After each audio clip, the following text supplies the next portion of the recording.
Sir mic mute है। ओहो, ये वाला पार्ट सबसे टफ होगा, थोड़ा सा कंपैरेटिवली मुश्किल होगा आपके लिए। बट आप समझ जाओगे तो आपसे बनने लगेगा क्वेश्चन।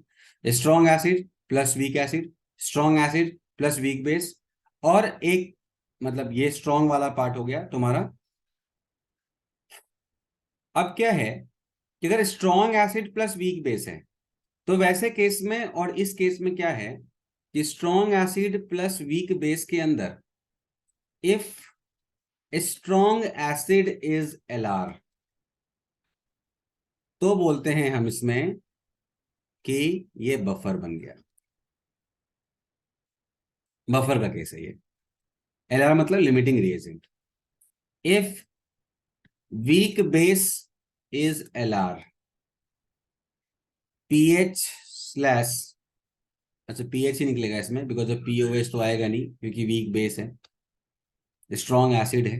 अगर वीक बेस एलआर है मतलब वीक बेस पहले खत्म हो गया, तो pH as per strong acid, जो भी स्ट्रॉन्ग एसिड बच जाएगा सोल्यूशन में न्यूट्रलाइजेशन के बाद, उससे हम सीधा पीएच निकाल देंगे उसका कॉन्सेंट्रेशन डिफाइन करके। और अगर तुम्हारा कंप्लीट न्यूट्रलाइजेशन हो जाए, मतलब दोनों बराबर है, नो एलआर, कंप्लीट न्यूट्रलाइजेशन अगर हो जाए, कंप्लीट न्यूट्रलाइजेशन, तो वैसे केस में ये क्वेश्चन है सॉल्ट हाइड्रोलिसिस का। तब ये हो जाएगा पार्ट ऑफ सॉल्ट हाइड्रोलिसिस। एकदम क्लियर पिक्चर रखना, मैं सबको वन टू वन कनेक्ट कर दूंगा। आपको लगेगा कि सर वो जो पहली क्लास का आपने वो जो एक ये दिया है ना, वो सबसे इंपॉर्टेंट है। अभी तुम्हें कम समझ में आ रही होगी मुझे पता है।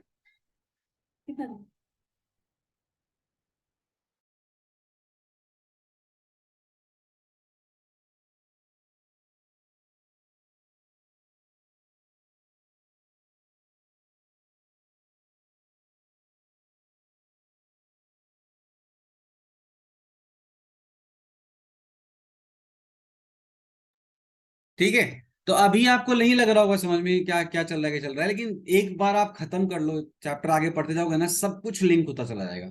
और फिर मैं बोलूंगा पेज नंबर 1 पे जाओ, ये वाला केस है, पेज नंबर 1 पे जाओ, ये वाला केस है। आपको सब समझ में आ रहा होगा। फिर अगर strong acid plus weak acid आ जाए, तो वैसे केस में ये कंडीशन होता है, वीक एसिड आ जाए तो वैसे केस में आपके पास जो कंडीशन है, this is the condition for common ion, this is the condition of common ion effect. यहां पे एक बात लिखना मत भूलना, if both strong acid and weak acid have almost similar concentration, very very important, almost similar concentration. अगर दोनों के पास ऑलमोस्ट सिमिलर कॉन्सेंट्रेशन हो जाए then this is the case of common ion effect. और अगर मान लो सिमिलर कॉन्सेंट्रेशन नहीं है, लेट सपोज स्ट्रॉन्ग एसिड का कॉन्सेंट्रेशन बहुत ज्यादा है या फिर स्ट्रॉन्ग एसिड का कॉन्सेंट्रेशन फेयरली ज्यादा है, तो वैसे केस में ये, इस केस में जो पीएच होगा वो एज पर स्ट्रॉन्ग एसिड हो जाएगा, क्योंकि वीक एसिड से कुछ मिलेगा नहीं मेरे को। वीक एसिड का जो मिलेगा वो किसी काम का नहीं होगा, वो उसको स्ट्रॉन्ग एसिड में हम जोड़ेंगे तो कुछ फायदा नहीं होगा उसका। इनफैक्ट हम उसको इग्नोर कर देंगे, क्योंकि अगर मैं मान लो 1 में 0.0001 ऐड करूंगा तो मुझे कोई फायदा नहीं मिलेगा उससे, तो इस कारण से मैं उसको इग्नोर कर दूंगा। तो मैं यहां लिखूंगा, अगर स्ट्रॉन्ग एसिड का कॉन्सेंट्रेशन फेयरली इनफ हो, मोड हो, तो वैसे केस में हम pH as per strong acid निकालेंगे। लिख लो, इफ स्ट्रॉन्ग एसिड है फेयरली हायर कॉन्सेंट्रेशन और मॉडरेटली हायर कॉन्सेंट्रेशन या very high concentration compare to weak acid, then pH will be as per strong acid. मतलब जैसे मान लो फॉर एग्जांपल कोई पूछता है 0.1 मोलर HCl है, इसको मैंने जोड़ दिया 0.001 मोलर ऐसे करके, ठीक है, 0.001 मोलर, मान लो CH3COH है, CH3COH है। तो अब देखो यहां पर if both have almost similar concentration, अब इससे मैंने जोड़ दिया CH3COH से, और इसका के वैल्यू दे दिया तुमको, मान लो 1.8 10 की पावर -5। तो दिमाग मत लगाना, सीधा pH 1 कर देना। क्यों भाई, HCl 0.1 मोलर से pH 1 आ गया, खत्म। उससे मतलब ही नहीं है, वो आपको बेवकूफ बनाने के लिए क्वेश्चन दे रखा है इतना भारी भरकम, कुछ मतलब नहीं है। कुछ समझ में आया? Yes sir. Yes sir. अच्छा, इसमें एक थोड़ा सा मैं माइनर चेंज करना चाहूंगा। क्यों? इफ बोथ, इसको इसको ठीक कर लो, इसको ठीक करना।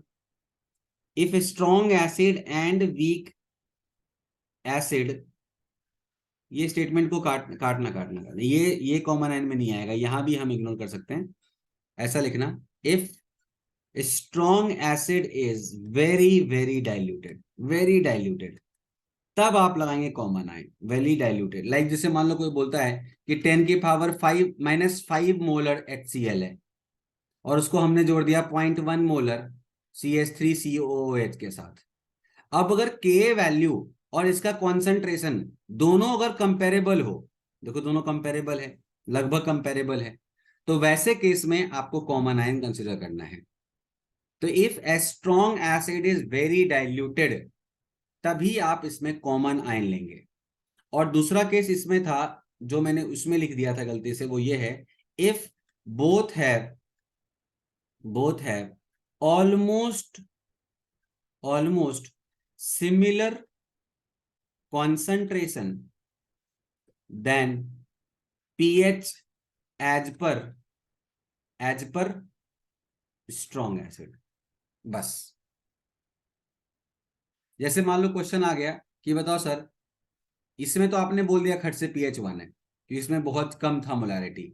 लेकिन मान लो क्वेश्चन है कि भाई 0.1 मोलर HCl है, इसमें मैंने डाला 0.1 मोलर CH3COH, और इसका के ए मैंने डिफाइन कर रखा है, दैट इज 1.8 10 की पावर -5। बताओ मेरा क्या होगा पीएच? आंसर है खट से 1। सोचना ही नहीं है, क्यों? सिमिलर है, 0.1 मान लो इसका 0.2 भी होता तो भी मेरा आंसर क्या होता? 1 ही होता। इसका अगर 0.2 भी होता तो भी 1 ही होता। भाई 1000 टाइम्स ज्यादा नहीं है ना, तो इस केस में भी 1 है, क्योंकि इसका कॉन्सेंट्रेशन एंड इसका के कंपेरेबल नहीं है, के बहुत कम है इससे। कॉमन आयन होता क्या है, इससे जो H+ आया उसको इसके H+ में जोड़ दो। अब जिस पर्टिकुलर का के इतना कम है, मतलब एसिड के टूटने की क्षमता इतनी कम है, के से डिफाइन होता है एसिड के टूटने की क्षमता, जिसके टूटने की क्षमता इतना कम है, वो कितना H+ देगा भाई? 1% डिसोसिएशन के आसपास है इसका, 1% के आसपास डिसोसिएट होता है। तो 0.2 का 1% कितना कम होगा सोचो। अब 0.2 का 1% जो है, मतलब हो गया 0.02। 0.02 प्लस 1.1 प्लस 0.02 को आप जोड़ के ही क्या कर लोगे? कुछ नहीं होगा, पीएच में बहुत इनसिग्निफिकेंट चेंज होगा। तो आप सीधा पीएच एस पर कर सकते हो इसके। कुछ बात समझ में आ रही है? मतलब अगर एसिड का कॉन्सेंट्रेशन और के वैल्यू ऑलमोस्ट कंपेरेबल हो, तो आप कॉमन आयन कंसिडर करेंगे, नहीं तो नहीं करेंगे। अब क्वेश्चन आता है सर कॉमन आयन होता क्या है? तो बेटा मैंने क्या बोला, ये पूरा का पूरा चैप्टर चलेगा मिर्जापुर सीरीज की तरह, स्लोली सारे के सारे भेद खुलेंगे। लेकिन मैं एक एक करके उस समय में तुमको मैं, एक ही क्यों है, दो या तीन, ये सब क्यों नहीं है, हाँ ये सब बात करेंगे बेटा, ये सब बात करेंगे। क्या सर ऑडिबल है सब? सबको ऑडिबल है बेटा मेरी आवाज? Yes yes. सर। अच्छा, हाँ ये पूछ रहे हैं सर 1 ही क्यों है, 2 क्यों नहीं है, 3 क्यों नहीं है? तो बेटा उसके लिए फॉर्मूला होता है पीएच का, वो आगे पढ़ेंगे, ठीक है। मैं तो, जिस बच्चे को पता होगा तो समझ में आ गया 1 क्यों है। कितनों को समझ में आ गया 1 क्यों है? बोल दो बस हाँ हाँ। हाँ यस सर। ये तो सिंपल है, माइनस ऑफ लॉ करना होता है। लेकिन बेटा तुम टेंशन मत, तुमको नहीं समझ में आया तो तुम्हारे लिए भी आएगा, पीएच का फॉर्मूला यस बताऊंगा। सर। पीएच का फॉर्मूला बताऊंगा, ठीक है। 1 है इसका पीएच, ये ध्यान रखो। अब सुनो, ये आ गया तुम्हारा स्ट्रॉन्ग प्लस वीक। अब इसमें मैंने अभी क्या करा है, इसमें मैंने स्ट्रॉन्ग एसिड बस कंसिडर करा है। अब क्या हो सकता है भाई, strong base plus weak acid, या strong base plus weak base. तो जब स्ट्रॉन्ग बेस वीक एसिड हो तो सेम इसकी तरह ही क्या, इफ स्ट्रॉन्ग, इस केस में if strong base is Lr, then buffer का फॉर्मूला लगाना है और इससे निकलेगा POH, क्योंकि बेस बेस का केस चल रहा है। If weak acid is Lr, then क्या, तो POH as per strong base. Simple, कुछ मत सोचो उसके लिए। उसके बाद यहां पे जस्ट अभी जैसे बताया, तो यहाँ पे क्या बताया, तो इसमें बताया भाई देखो, इसमें जो बताया वही एज इट इज। क्या, इसमें दो इफेक्ट बनेंगे, एक तो कॉमन आयन और एक पर एच पर स्ट्रॉन्ग। तो कॉमन आयन कब बनेगा, तो when strong base is very very diluted. दो बार वेरी मत लिखना, एक बार ही लिखो डाइल्यूटेड। तो क्या हो जाएगा, तो कॉमन आयन लगा देना, कॉमन आयन। अब सर कॉमन आयन क्यों बोल रहे हो आप, तो बेटा देखो बेस है तो दोनों में से OH तो बाहर निकलेगा ही, तो कॉमन आयन आ जाएगा। तो कॉमन आयन इफेक्ट देख पढ़ेंगे हम लोग, उसके ऊपर टेंशन मत लो। उस तरह से हम लोग निकालेंगे इसका POH, common ion and find POH। और अगर मान लो when strong base and weak base have comparable क्या, कॉन्सेंट्रेशन कॉन्सेंट्रेशन कॉन्सेंट्रेशन, देन क्या करेंगे आप, अगर दोनों का कंपेरेबल कॉन्सेंट्रेशन हो जाए तो क्या करेंगे, POH स्ट्रॉन्ग बेस के हिसाब से। As per strong base. इससे Strong तुम्हारा base. टाइम ना पूरा सेव हो जाएगा और तुम खट खट एग्जाम में क्वेश्चन कर रहे होगे। और अगर व्हेन स्ट्रॉन्ग बेस, एक और केस बताया था ना इसके अंदर, एक और सर केस बताया था कंप्लीट बेटा। न्यूट्रलाइजेशन वाला बताया था आपने, हाँ यहाँ स्ट्रॉन्ग पर बेस इफ, और वीक एसिड। हाँ इफ कंप्लीट न्यूट्रलाइजेशन, तो क्या हो जाएगा इसमें, सॉल्ट हाइड्रोलिसिस। ठीक है। अच्छा इसमें एक और केस बताया था बेटा मैंने,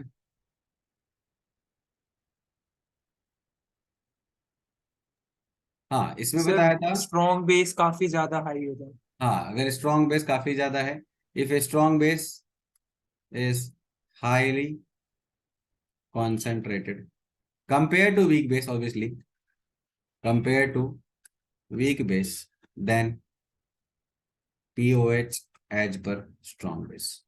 बस, इससे ज्यादा आप कुछ भी नहीं करोगे तो तुम्हारा सारा क्वेश्चन इसी किसी कैटेगरी में फॉल कर रहा होगा और तुम तुरंत तुरंत सारे के सारे क्वेश्चन कर पा रहे होगे। अब ये एक एक कैटेगरी मेरे को यहाँ पे डील करना है पूरे के पूरे चैप्टर के अंदर। इसके अलावे सर क्या कैटेगरी आ सकता है, तो इसके अलावे जो कैटेगरी आ सकता है वो आ सकता है ओनली स्ट्रॉन्ग एसिड आ गया, या ओनली स्ट्रॉन्ग बेस आ गया, या ओनली वीक एसिड आ गया, या ओनली वीक बेस आ गया। ऐसे कैटेगरी आते हैं।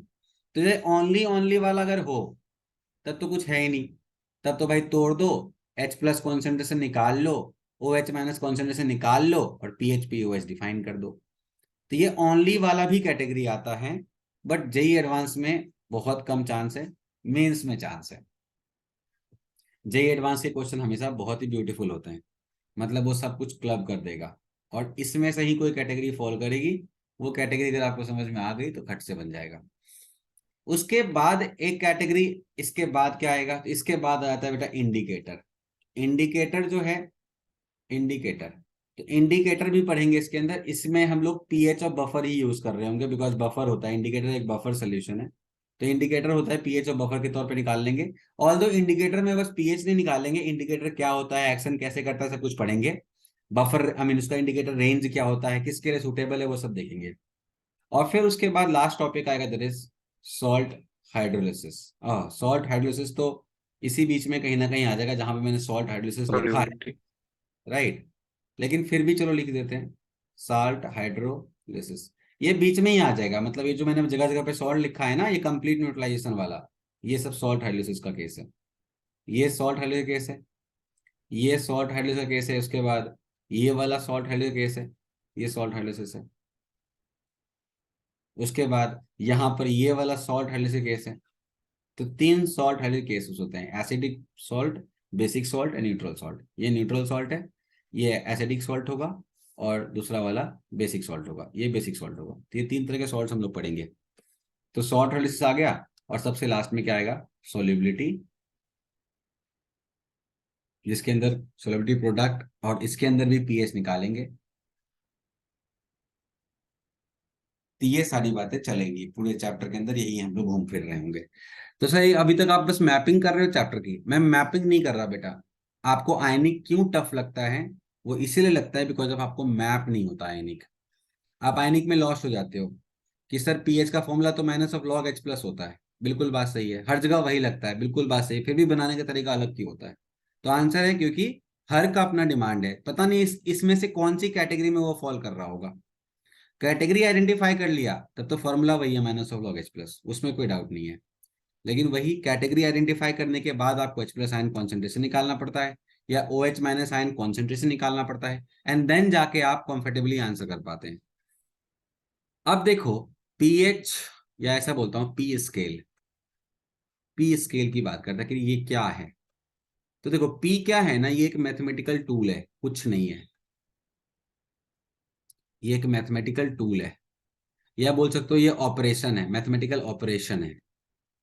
इसकी वैल्यू होती है माइनस ऑफ लॉग, बस। इसमें बेस होता है 10, यही होता है पी। पी बेसिकली यही है, ये लॉग फंक्शन है। अब अगर कोई बोलता है सर पीएच क्या है, तो बस माइनस ऑफ लॉग में 10 बेस लेके H प्लस कॉन्सेंट्रेशन ले लो। कोई बोलता है सर पीओएच क्या है, तो माइनस ऑफ लॉग में बेस 10 लेके OH माइनस कॉन्सेंट्रेशन ले लो।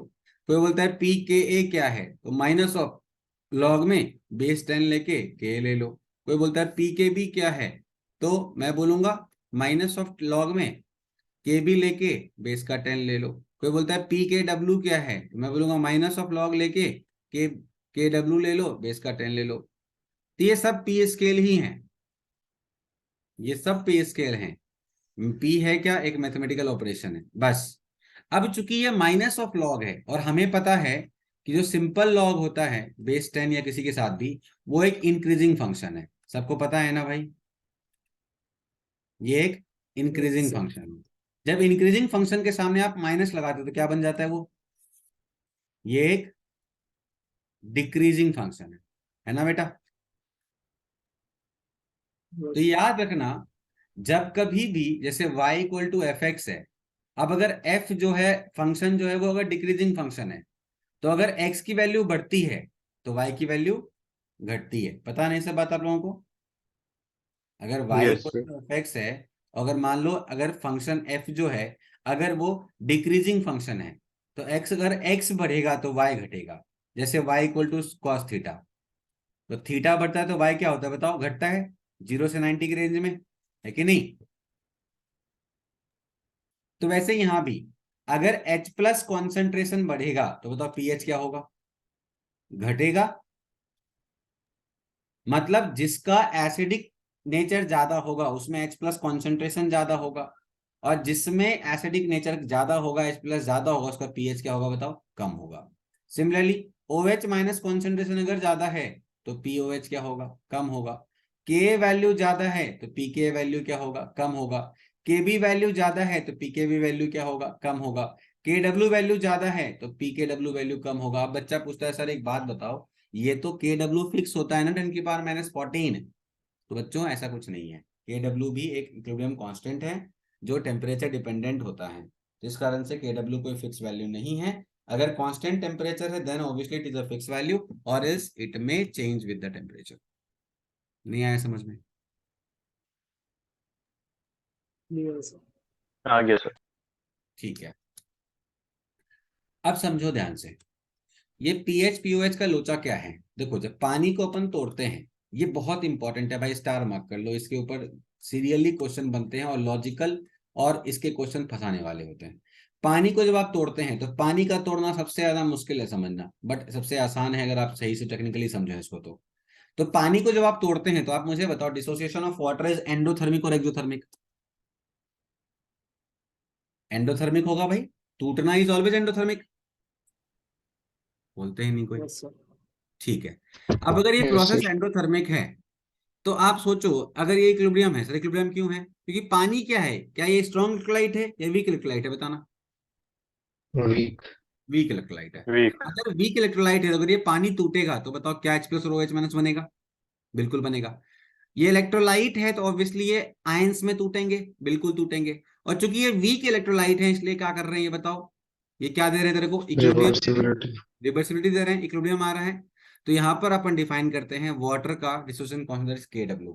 लेकिन KW नहीं डिफाइन करेंगे, पहले यहाँ पर इक्विलिब्रियम कांस्टेंट से पहले एक कांस्टेंट डिफाइन करेंगे K। और हम बोलेंगे अभी ये इक्विलिब्रियम कांस्टेंट नहीं है। क्यों नहीं है भैया?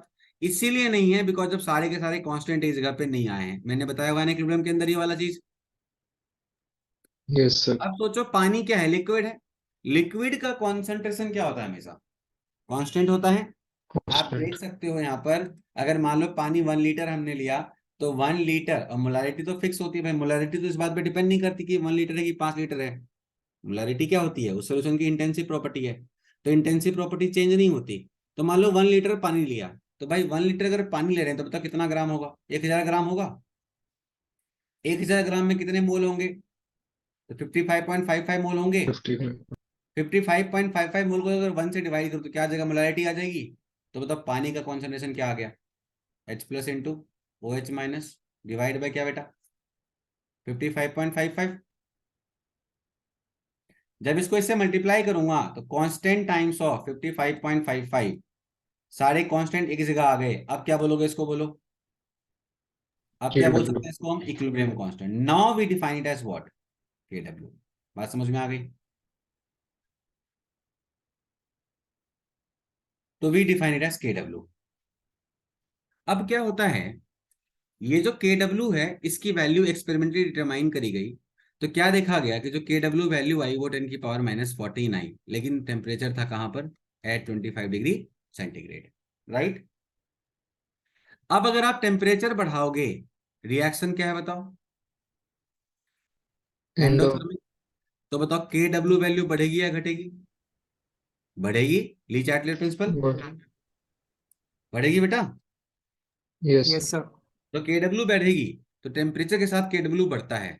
तो इसीलिए मैं बोला कि अगर KW कभी भी लिखना हो तो कुछ बच्चे क्या करते हैं, जैसे KW दिमाग में आया बस खट से H plus into OH minus is equal to 10⁻⁻14 लिख देते हैं। ब्लंडर है ये। क्यों? क्योंकि until unless you don't have the temperature we cannot say this। हाँ, अगर उन्होंने एग्जाम में क्वेश्चन में मेंशन कर रखा है 25 डिग्री सेंटीग्रेड टू 98 केल्विन तो हम बोल सकते हैं ऐसा, और एल्स हम नहीं बोल सकते। क्लियर है? वही अगर तुम देखो KW की वैल्यू कितनी होती है? 10⁻⁻12। अगर आप कहां पहुंच जाओ? At 80 degree centigrade. तो सोचो, अगर मैं न्यूट्रल पॉइंट की बात करूं तो at neutral point, at neutral point, at neutral point, आप मुझे बताओ न्यूट्रल पॉइंट पर जो H प्लस कॉन्सेंट्रेशन है वो किसके इक्वल होना चाहिए बताओ? OH माइनस के। तभी तो बोलोगे न्यूट्रल पॉइंट है। Yes sir. तो अगर H plus equal to OH minus हो गया, अब सोचो अगर मैंने दोनों तरफ लॉग ले लिया तो log H plus equal to log OH minus, minus ले लो तो minus log H plus equal to minus log OH minus. तो मतलब क्या हो गया? PH equal to POH। POH। ये न्यूट्रल पॉइंट की बात चल रही है। अच्छा, एट न्यूट्रल पॉइंट बात कर रहे हैं तो H plus into OH minus क्या होता है बेटा? KW। तो एट न्यूट्रल पॉइंट दोनों बराबर हैं तो हम क्या लिख सकते हैं? H प्लस कॉन्सेंट्रेशन का whole square is equal to KW। इससे क्या आ गया? H plus concentration is equal to root KW equal to OH minus concentration. बोलो भाई, है कि नहीं? Yes sir. Yes sir. Now this relation is true everywhere. True at what? All temperature, है कि नहीं भाई? Yes sir. लेकिन कुछ लोग क्या बोलते हैं कि भाई H plus equal to OH minus concentration is equal to 10⁻⁻7 for neutral point at any temperature. Is it? 25 hours। Is it? ये स्टेटमेंट क्या है? No sir. No sir. Wrong है। क्यों रॉन्ग है? क्योंकि भाई 25 डिग्री सेंटीग्रेड पे ही H plus O H minus KW की वैल्यू कितनी होती है, 10⁻⁻14 होती है, राइट। तो ये Yes, बात sir. बोलना गलत है। ये बस कब वैलिड है, एट 25 डिग्री सेंटीग्रेड। वही अगर मैं H plus equal to O H minus लिख रहा हूं, इज इक्वल टू क्या हो जाएगा, 10⁻⁻6 एट कहां पर, 80 डिग्री सेंटीग्रेड। तो आप मुझे बताओ, अगर H plus into O H minus equal to P K W आ गया, मैंने हर तरफ लॉग वॉग ले लिया, तो इससे क्या आएगा, P H plus P O H equal to P K W. ये समझ में आया क्या? यस ना, सर। लॉग ले लो दोनों तरफ, माइनस लॉग, तो माइनस लॉग के डब्ल्यू क्या आ गया, P K W. Minus log अंदर लोगे, minus log A into B क्या होगा, minus log A plus A plus minus of log B. log A तो plus. P H plus P O H equal to P K W आ गया। Yes, sir. अब at neutral point बताना क्या होगा, दोनों सेम हो गए, Same हो जाएगा. तो P H equal to P O H equal to half of P K W. Yes, sir. होगा ना भैया, 2 टाइम्स ऑफ पी एच हो गया ना, दोनों तो बराबर होते हैं, तो half of P K W. अब आप ही सोचो, एट 25 डिग्री सेंटीग्रेड क्या होगा, P H equal to P O H equal to half of क्या, 14 7 एट 80 डिग्री सेंटीग्रेड। बताओ क्या होगा, P H equal to P O H equal to Half of 12. half of 12, that is 6. This is the case for what, condition for neutrality। Neutral. तो एक बात मुझे बताओ, पानी का पीएच 6 हो गया, तो मतलब क्या है, पानी एसिडिक हो गया, No, पानी sir. गर्म हो गया, है कि नहीं। Yes,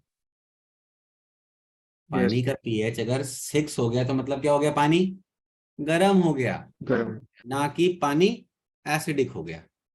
पानी का पीएच 8 हो गया, मतलब क्या हो गया बताओ, पानी ठंडा हो ठंडा गया। हो गया. और पानी का पीछे पीएच 7 है, मतलब क्या है, पानी कहां पर है, 25 डिग्री सेंटीग्रेड पर। Room temperature. आ गया समझ में। Yes, sir. तो Yes, न्यूट्रल sir. जो अपन बोलते हैं पीएच 7 होता है, ये ओनली कहां पे, 25 डिग्री सेंटीग्रेड पे। अगर वही मैं 0 डिग्री सेंटीग्रेड पे बात करूं तो 7.5 या 8 के आसपास हो सकता है कुछ भी। अगर मैं 80 डिग्री सेंटीग्रेड पे बात करूं तो पीएच की वैल्यू 6 होगी। इसका मतलब ये नहीं कि पानी एसिडिक हो गया। अब एसिड होने का डेफिनेशन क्या है, lesser than 6, isn't it. Yes, sir. यहां तक इसको कोई प्रॉब्लम है? तो this relation holds good everywhere. This relation holds good what, ये वाला रिलेशन भी क्या है बताओ, this relation holds good everywhere, isn't it. Yes sir. एट, आ गया समझ में बेटा।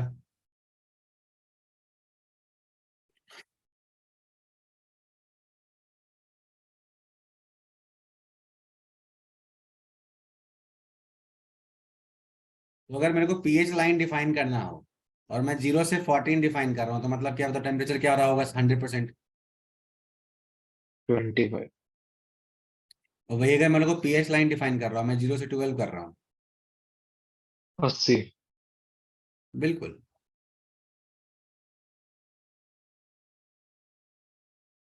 और वही अगर मान लो मैंने पीएच लाइन डिफाइन करा, 0 से 16 कर दिया, टेम्परेचर मस्ट भी क्या रहा होगा, Less than 25. आगे समझ में। 8 क्या रहा होगा, न्यूट्रल पॉइंट। आज बहुत कुछ पढ़ा दिया यार। अब अगली क्लास से खटखट खटखट निकलेगा ये, तुरंत तुरंत चैप्टर। आज के लिए यहीं पे रुके। हम्म। सर आप बताओ ये तो। हाँ रुक जाते हैं आज के लिए यहीं पर, ठीक है।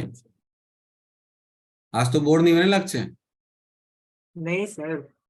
ठीक है। बाकी ये चैप्टर को लगेगा 3 से 4 दिन खत्म हो जाएगा, ठीक है, क्योंकि मैंने आज मेजर जो चंक था, सबसे बड़ा मेरा फाइट है यही वाला, ये जो टेबल है ना सबसे बड़ा फाइट है मेरा। 4 से 5 दिन लगेंगे, चैप्टर खत्म हो जाएगा, बट अच्छे लेवल पे खत्म होगा, थोड़ा फास्ट पढ़ाऊंगा, हो जाएगा आराम से। चलो फिर मिलते हैं अगली क्लास में, टिल देन। सर नोट्स भेज देना। हाँ मैं नोट्स भेज दूंगा आपको। सर अब डबल टाइट्रेशन के भी क्वेश्चन इसमें ही कराओगे इंडिकेटर में? डबल टाइट्रेशन के लिए? डबल टाइट्रेशन के जो क्वेश्चन होते हैं इंडिकेटर वाले, हाँ वो इसमें ही आएंगे? तो रिडॉक्स में आएगा ना, सर रिडॉक्स में, ठीक है सर, कोई दिक्कत नहीं। इसमें तो नहीं आता है, ये इसमें तो इंडिकेटर के ऊपर क्वेश्चन आएगा पीएच का। ठीक है सर, समझ। ठीक वो है, ग्राफ वगैरह जो होते हैं। हाँ हाँ वो आएगा, इसमें पीएच रेंज वगैरह सब दिखेगा उसमें, हाँ ठीक है सर। ठीक है।